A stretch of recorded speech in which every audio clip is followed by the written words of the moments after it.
आप सभी का एग्जाम सक्सेस जोन पे। क्वेश्चन नंबर 1 देखिए, उत्तर प्रदेश का कांच उद्योग किस नगर में सर्वाधिक प्रसिद्ध है? कानपुर, फिरोजाबाद, मेरठ, मुरादाबाद। तो इसका सही उत्तर है फिरोजाबाद। ठीक है, तो देखिए फिरोजाबाद को सुहाग नगरी कहा जाता है, जो अपनी चूड़ियों और कांच के सामान के निर्माण के लिए विश्व प्रसिद्ध है। ठीक है, नेक्स्ट क्वेश्चन देखिए, उत्तर प्रदेश का खेल सामग्री उद्योग मुख्यतः किस नगर में विकसित है? आगरा में, कानपुर में, मेरठ में, वाराणसी में। तो उत्तर प्रदेश का खेल उद्योग मुख्यतः मेरठ जो शहर है वहाँ पे फेमस है। ठीक है, तो मेरठ को भारत का खेल का शहर कहा जाता है और यहाँ क्रिकेट के बल्ले और अन्य खेल उपकरण बड़े स्तर पर बनाए जाते हैं। नेक्स्ट क्वेश्चन देखिए, उत्तर प्रदेश में चमड़ा उद्योग के लिए प्रसिद्ध नगर कौन सा है? अलीगढ़, कानपुर, गोरखपुर, अयोध्या।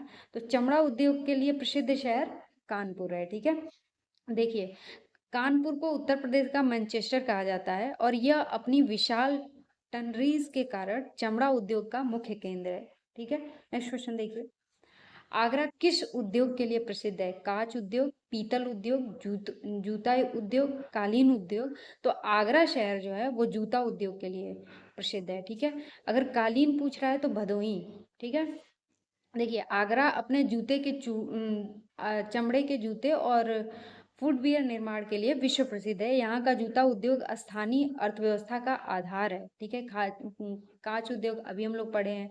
ठीक है, पीतल नगरी मुरादाबाद को कहा जाता है। नेक्स्ट क्वेश्चन देखिए, उत्तर प्रदेश ग्रामीण बैंक का गठन किस योजना के अंतर्गत हुआ है? एक जिला एक उत्पाद, एक राज्य एक ग्रामीण बैंक, डिजिटल बैंक योजना और प्रधानमंत्री जन धन योजना। तो इसका सही उत्तर हो जाएगा एक राज्य एक ग्रामीण बैंक। ठीक है, लेकिन अगर एक जिला एक उत्पाद को अगर पूछे कि किस दिन लॉन्च किया गया था, तो 24 जनवरी को उत्तर प्रदेश दिवस मनाया जाता है और इसी दिन को जो है एक जिला एक उत्पाद योजना शुरू हुआ था। ठीक है, उत्तर प्रदेश में क्षेत्रीय ग्रामीण बैंकों को मजबूत करने के उद्देश्य से एक राज्य एक ग्रामीण बैंक योजना के तहत विलय और गठन किया गया। ठीक है, नेक्स्ट क्वेश्चन देखिए, देखिए इंपॉर्टेंट क्वेश्चन है ये कि एआई प्रज्ञा योजना अरे उत्तर प्रदेश सरकार की ये योजना है। ठीक है, एआई प्रज्ञा योजना का मुख्य उद्देश्य क्या है? कृषि विकास, युवाओं को एआई आधारित कौशल प्रशिक्षण देना, स्वास्थ्य सेवाओं का विस्तार, महिला सशक्तिकरण। तो इसका सही उत्तर हो जाएगा युवाओं को एआई आधारित कौशल प्रशिक्षण देना। ठीक है, तो देखिए एआई प्रज्ञा योजना का लक्ष्य युवाओं को भविष्य की तकनीक जैसे आर्टिफिशियल इंटेलिजेंस में प्रशिक्षण करना है ताकि वे आधुनिक बाजार के लिए तैयार हो सकें। ठीक है, नेक्स्ट क्वेश्चन देखिए, उत्तर प्रदेश का प्रथम वन्य जीव विहार कौन सा है? इंपॉर्टेंट है। ठीक है, दुधवा नेशनल पार्क है या फिर चंद्रप्रभा या कतर्निया घाट या राष्ट्रीय चंबल। लेकिन इसका सही उत्तर हो जाएगा चंद्रप्रभा। ठीक है, देखिए तो चंद्रप्रभा कहाँ स्थित है? चंदौली में। ठीक है, तो चंद्रप्रभा वन्य जीव विहार चंदौली जिले में स्थित है। उत्तर प्रदेश का पहला वन्य जीव अभ्यारण्य है ये और 1957 में इसे बनाया गया था। ठीक है, नेक्स्ट क्वेश्चन देखिए, उत्तर प्रदेश का सबसे बड़ा वन्यजीव विहार कौन सा है? चंद्रप्रभा, कतर्निया घाट, हस्तिनापुर, समसपुर। देखिए उत्तर प्रदेश का पहला चंद्रप्रभा है लेकिन सबसे बड़ा हस्तिनापुर है। ठीक है, हस्तिनापुर वन्यजीव विहार उत्तर प्रदेश का सबसे बड़ा वन्यजीव अभ्यारण्य है जो गंगा के किनारे कई जिलों में फैला हुआ है। ठीक है, नेक्स्ट क्वेश्चन देखिए, दुधवा राष्ट्रीय उद्यान किस जिले में स्थित है? बहराइच में, लखीमपुर खीरी में, पीलीभीत में, श्रावस्ती में। तो दुधवा राष्ट्रीय उद्यान जो है लखीमपुर खीरी में है। ठीक है, इसको याद करने का मैं थोड़ा सा छोटा सा ट्रिक बताती हूँ। देखिए दूध और खीर, ठीक है, ऐसे याद कर लीजिए। तो खीरी है ना, खीर से ऐसे।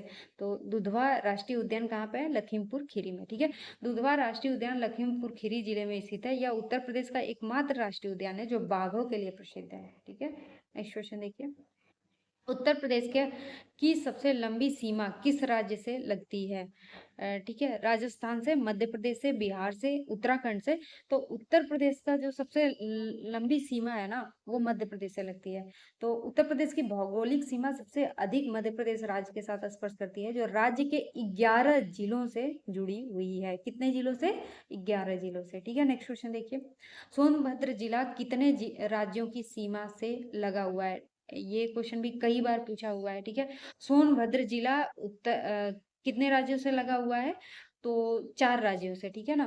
इसका सही उत्तर हो जाएगा 4 राज्यों से लगा हुआ है। कौन कौन सा वो राज्य है, तो मध्य प्रदेश है पहले नंबर पे, फिर छत्तीसगढ़ है, झारखंड है, और बिहार बिहार की सीमा को स्पर्श करता है सोनभद्र, ठीक है। तो इम्पोर्टेंट हो जाएगा ये, ठीक है। और खनिज पदार्थ की दृष्टि से भी सोनभद्र जिला जो है उत्तर प्रदेश का बहुत इम्पोर्टेंट जिला है, ठीक है। और देखिए, अगर ऐसे ही क्वेश्चन पूछा जाए कि अगर 3 ओर से मध्य प्रदेश से कौन सा जिला घिरा हुआ है, तो ललितपुर है, ठीक है। ललितपुर में यूरेनियम पाया जाता है, ठीक है। नेक्स्ट क्वेश्चन देखिए, बटेश्वर पशु मेला किस जनपद में लगा है? आगरा, प्रयागराज, वाराणसी, अंबेडकर नगर। तो देखिए, बटेश्वर पशु मेला जो है, बहुत बड़ा पशु मेला लगता है यहाँ पे, ये आगरा का फेमस है, ठीक है ना। तो वटेश्वर मेला आगरा जिले में यमुना नदी के तट पे आयोजित होता है।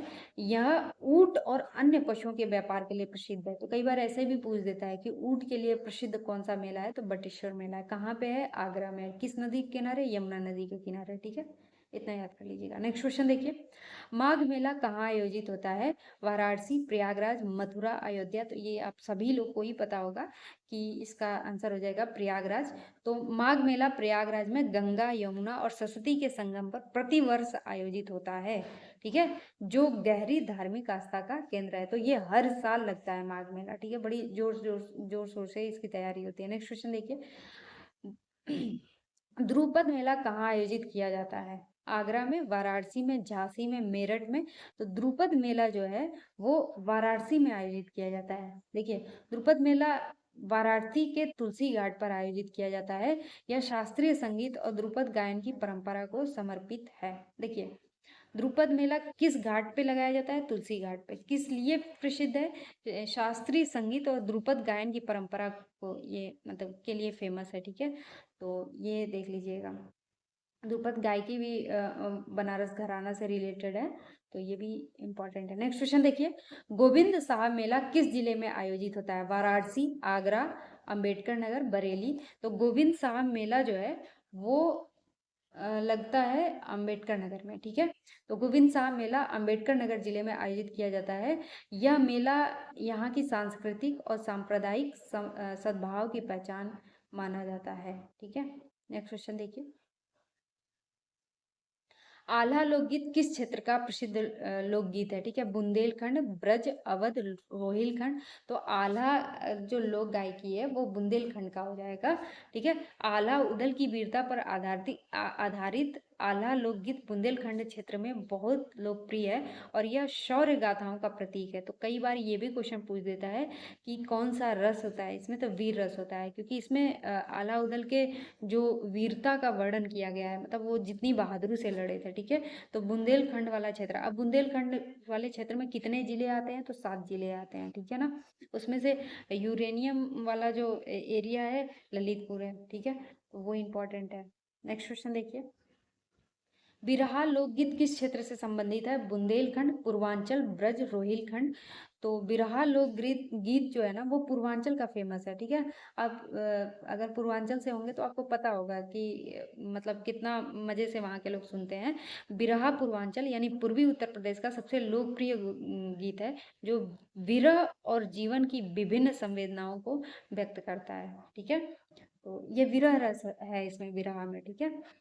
नेक्स्ट क्वेश्चन देखिए, नैमिषारण्य किस जिले में स्थित है? हरदोई, सीतापुर, लखनऊ, उन्नाव। तो इसका सही उत्तर हो जाएगा सीतापुर। नैमिषारण्य जो है सीतापुर स्थित है, ठीक, मतलब उस जिले में है। तो नैमिषारण्य सीतापुर जिले में गोमती नदी के तट पर स्थित है। इसे पौराणिक काल में ऋषियों की तपोस्थली, किसकी तपोस्थली है ये? ऋषियों की। किस काल में? पौराणिक काल में, ठीक है।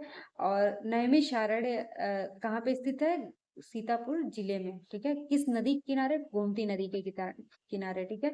और कितने ऋषियों की भूमि कहा जाता है इसको? तो 88,000 ऋषियों की भूमि इसको कहा जाता है, ठीक है। नेक्स्ट क्वेश्चन देखिए, बुलंद दरवाजा कहाँ स्थित है? आगरा शहर, फतेहपुर सीकरी, मथुरा, झांसी। तो बुलंद दरवाजा जो स्थित है वो फतेहपुर सीकरी में है, ठीक है। बुलंद दरवाजा फतेहपुर सीकरी में स्थित है। इसका निर्माण मुगल सम्राट अकबर ने गुजरात विजय के उपलक्ष्य में कराया था। ठीक है, जब गुजरात में विजय हुआ था तो उन्होंने इसका निर्माण कराया था। ठीक है, एक चीज और इम्पोर्टेंट है, जो गुजरात का युद्ध था वो अकबर लड़ने नहीं गया था। ठीक है, नेक्स्ट क्वेश्चन देखिए, अमीर खुसरो का जन्म कहाँ हुआ था? आगरा में, एटा में, पटियाली कासगंज में या फिर अलीगढ़ में? तो इसका सही उत्तर हो जाएगा पटियाली कासगंज में अमीर खुसरो का जन्म हुआ था।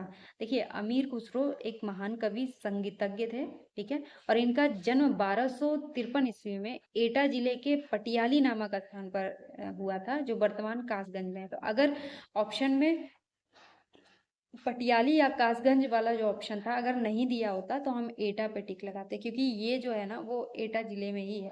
ठीक है, तो जो वर्तमान में कासगंज, अब मतलब अगर पुराना कासगंज से ही मतलब एटा से अलग होकर के ही कासगंज बना है, तो पुराने एटा में था और नया कासगंज में। ठीक है, नेक्स्ट क्वेश्चन देखिए, अमीर खुसरो के गुरु कौन थे? कबीरदास, हजरत निजामुद्दीन औलिया, रहीम, तुलसीदास? तो इसका सही उत्तर हो जाएगा हजरत निजामुद्दीन औलिया। ठीक है, देखिए, अमीर खुसरो सूफी संत हजरत निजामुद्दीन औलिया के शिष्य थे और उन्होंने अपना पूरा जीवन अपने गुरु के प्रति पूर्ण समर्पण में बिताया था। ठीक है, हजरत निजामुद्दीन औलिया का अगर स्टेशन का भी नाम है दिल्ली में। ठीक है, तो आप नाम सुने होंगे। नेक्स्ट क्वेश्चन देखिए, हिंदुस्तानी अकेडमी कहाँ स्थित है? प्रयागराज, लखनऊ, वाराणसी, कानपुर? तो देखिए, हिंदुस्तानी अकेडमी जो है वो प्रयागराज में स्थित है। ठीक है, तो हिंदुस्तानी अकादमी की स्थापना प्रयागराज में हिंदी और उर्दू भाषा के साहित्य के प्रचार और प्रसार और संवर्धन के लिए की गई थी। तो कौन सी भाषा के लिए अगर पूछ देगा तो हिंदी और उर्दू दोनों भाषा में। ठीक है, प्रयागराज में स्थित है हिंदी अकादमी। ठीक है, नेक्स्ट क्वेश्चन देखिए, ताजमहल के पास कौन सी नदी बहती है? यमुना, गंगा, घाघरा, गोमती? तो ये सभी को पता होगा कि यमुना नदी बहती है। ठीक है, तो आगरा विश्व का प्रसिद्ध ताजमहल यमुना नदी के दाहिने तट पे, अब ये चीज याद कर लीजिएगा कि किस तट पे है, तो दाहिने तट पे, जो इस स्मारक के सुंदरता को और अधिक बढ़ाती है। ठीक है, नेक्स्ट क्वेश्चन देखिए, सारनाथ किस जनपद में स्थित है? प्रयागराज, वाराणसी, मिर्जापुर, जौनपुर? तो सारनाथ जो है वाराणसी में स्थित है। ठीक है, सारनाथ वाराणसी के निकट स्थित है, जहाँ भगवान बुद्ध ने अपना पहला उपदेश दिया था। यह बौद्ध धर्म का प्रथम तीर्थ स्थल है। ठीक है, बहुत ही मतलब उनके लिए इम्पोर्टेंट है और हमारे भारत का भी एक बहुत ही अच्छा धरोहर है। ठीक है, नेक्स्ट क्वेश्चन देखिए, उत्तर प्रदेश भारत का कौन सा जनसंख्या वाला राज्य है? दूसरा, तीसरा, सर्वाधिक जनसंख्या वाला या चौथा? तो सभी को पता होगा कि ये सर्वाधिक जनसंख्या वाला जिला मतलब प्रदेश है। तो उत्तर प्रदेश जनसंख्या की दृष्टि से भारत का सबसे बड़ा राज्य है। जनगणना 2011 के अनुसार यहाँ देश की सर्वाधिक जनसंख्या निवास करती है। ठीक है, तो आज हमारे ये 25 प्रश्न खत्म होते हैं यहीं पे। ठीक है, और thank you so much video पूरा देखने के लिए। आशा है आपको अच्छा लगा होगा वीडियो। ठीक है, और आपका प्रिपरेशन अच्छा चल रहा होगा। और अगर वीडियो अच्छा लगा हो तो हमारा चैनल जरूर सब्सक्राइब कर लीजिए। मिलते रहेंगे हम लोग ऐसे ही प्रश्नों के श्रृंखला के साथ। ठीक है,